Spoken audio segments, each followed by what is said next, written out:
E aí, meus amigos, tudo bem com vocês? Professor Sérgio Alfieri aqui para mais um vídeo de processo civil. E agora nós vamos dar sequência ao estudo da teoria geral dos recursos. Nesse vídeo, nós vamos falar sobre algumas classificações dos recursos, tá bom? Não sai daí, que eu volto já já.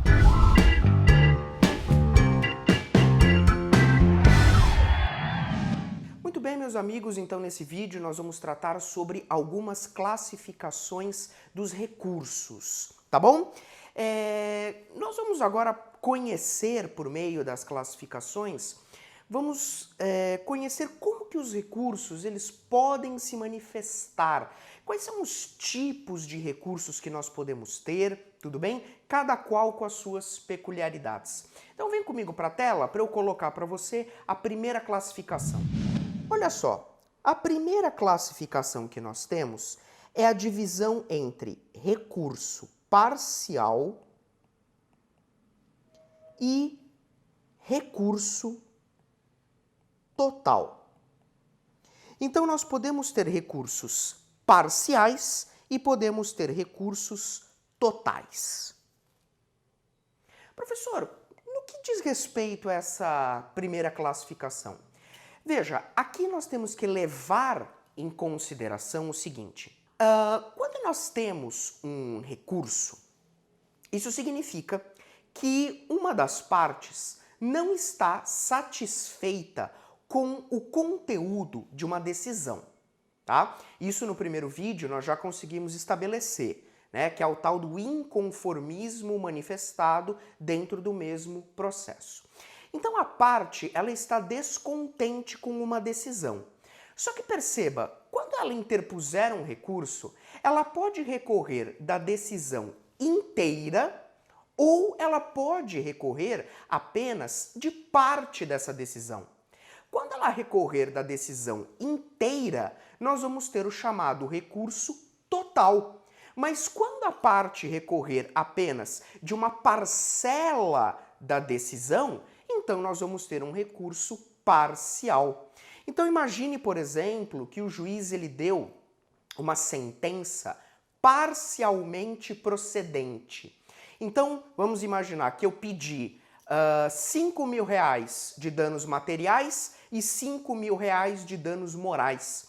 Na sentença, o juiz deu apenas os 5 mil reais a títulos de danos patrimoniais. Os morais ele não deu. O que eu vou fazer? Eu vou recorrer, eu vou apelar de uma parte apenas da sentença, os danos morais. A outra parte, como me satisfez, eu não vou recorrer. Então isso é um exemplo de recurso parcial. Agora, se a sentença fosse totalmente improcedente, o juiz não deu nem os danos morais, nem os danos materiais, né, melhor dizendo, aí eu recorreria da decisão inteira e teria um recurso total, ok? Próxima classificação, vem comigo para a tela. Nessa segunda classificação, nós podemos ter recursos de fundamentação. Recursos de fundamentação livre e recursos de fundamentação vinculada. Recursos de fundamentação livre e recursos de fundamentação vinculada. Essa classificação, meus amigos, ela leva em consideração o seguinte. Existem determinados recursos que, para eu interpor, tudo o que eu preciso é que a decisão tenha sido desfavorável à minha pessoa, ok? Esses recursos são chamados recursos de fundamentação livre, que são, diga-se de passagem, a maioria no nosso sistema. Então, um recurso de fundamentação livre, eu simplesmente entro com o recurso porque a decisão me foi desfavorável. Exemplo, recurso de apelação. Eu entro com um recurso de apelação porque o juiz não deu tudo o que eu queria. Ele deu só os danos materiais, não deu os danos morais, por exemplo, ou não me deu nada. Então, Então esse recurso ele é de fundamentação livre. Só que existem outros recursos que não basta apenas o inconformismo. Não basta apenas que eu não tenha ficado satisfeito com a decisão. Eu vou precisar preencher um outro requisito. E esses são os recursos de fundamentação vinculada. Professor, dá um exemplo. Embargos de declaração. O recurso de embargos de declaração é de fundamentação vinculada. Por quê? Porque não basta que eu esteja inconformado com a decisão, mas eu preciso que estejam presentes alguns dos requisitos que o código prevê. Ou a decisão foi omissa, ou ela foi obscura, ou ela contém um erro, uma contradição. Percebe? Então, nos recursos de fundamentação vinculada, não basta só eu estar inconformado com a decisão. Eu preciso preencher algum outro requisito previsto pela lei. Tá bom? Vamos agora, volta aqui comigo para a tela, para a terceira classificação. Então, a terceira classificação é a classificação em recursos ordinários e recursos extraordinários. Recursos ordinários e recursos extraordinários. Então, o que são esses recursos ordinários e extraordinários? É que você tem que ter cuidado. Pelo seguinte, recursos ordinários são aqueles recursos que são interpostos do primeiro grau de jurisdição para o segundo, tá? Então, quando a gente pensa, por exemplo, num recurso de apelação, nós estamos falando em um recurso ordinário. Por quê? Porque eu entro com a apelação do primeiro grau para o segundo. Percebeu? O juiz deu uma sentença desfavorável a mim, eu apelo para o tribunal. Se eu estiver na Justiça Estadual, para o Tribunal de Justiça. Se eu estiver na Justiça Federal, para o Tribunal Regional Federal. Agravo de instrumento, mesma coisa. O juiz no processo deu uma decisão interlocutória lá prevista no artigo 1015. Se eu não gostei da decisão, agravo de instrumento. É um recurso que vai do primeiro grau para o segundo grau de jurisdição. Esses são os recursos ordinários. Os recursos extraordinários são aqueles recursos interpostos perante o STF ou o STJ. Então você tem que ter muito cuidado, porque aqui nessa classificação nós estamos falando, na verdade, de um grupo de recursos, tá? Que é aquele grupo de recursos direcionados tanto para o STF quanto para o STJ. Então, por exemplo, recurso especial. O recurso especial a gente sabe que é um tipo de recurso que eu interponho para o STJ para discutir, por exemplo, ofensa de lei federal, tá? Esse recurso, o recurso especial, aqui na nossa classificação, ele é um recurso extraordinário. Por quê? Porque ele é interposto para o STJ.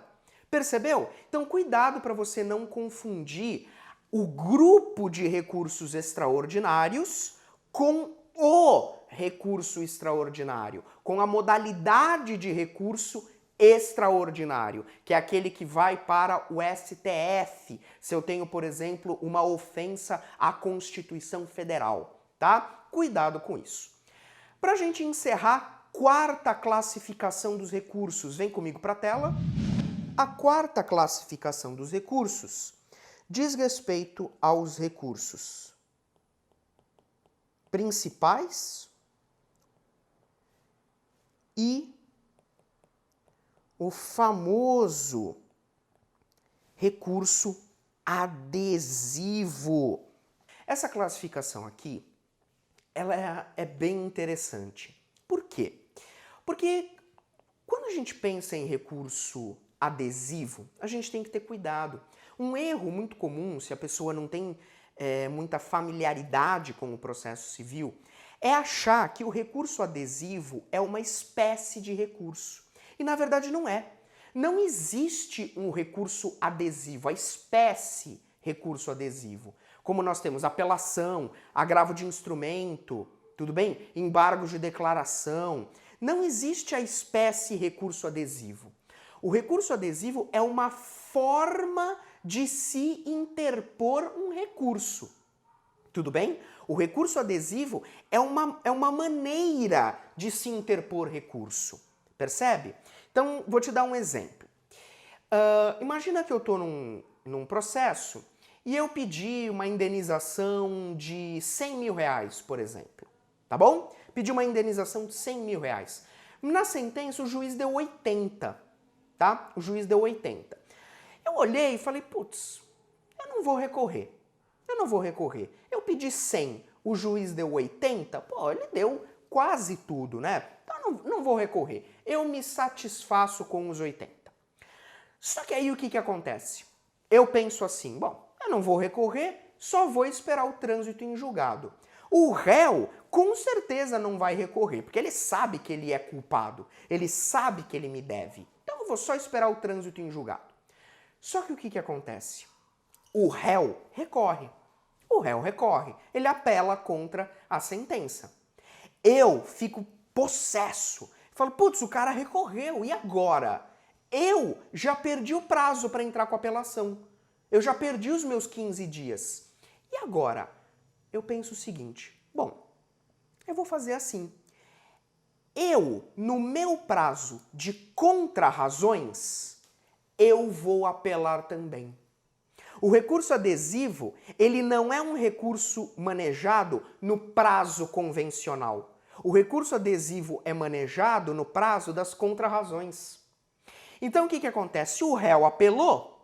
Quando ele apela, tem que abrir prazo para mim, para eu apresentar as minhas contrarrazões em 15 dias também.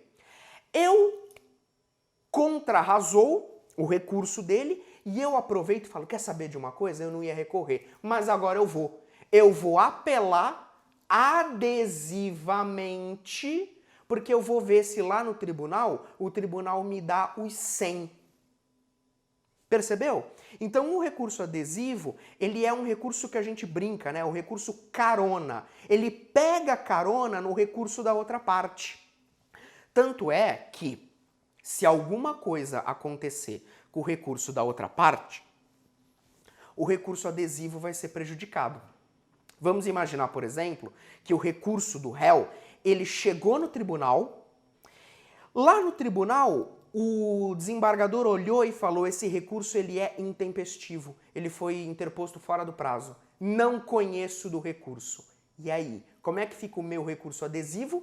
Fica prejudicado, fica prejudicado. O recurso adesivo depende do principal, tá bom?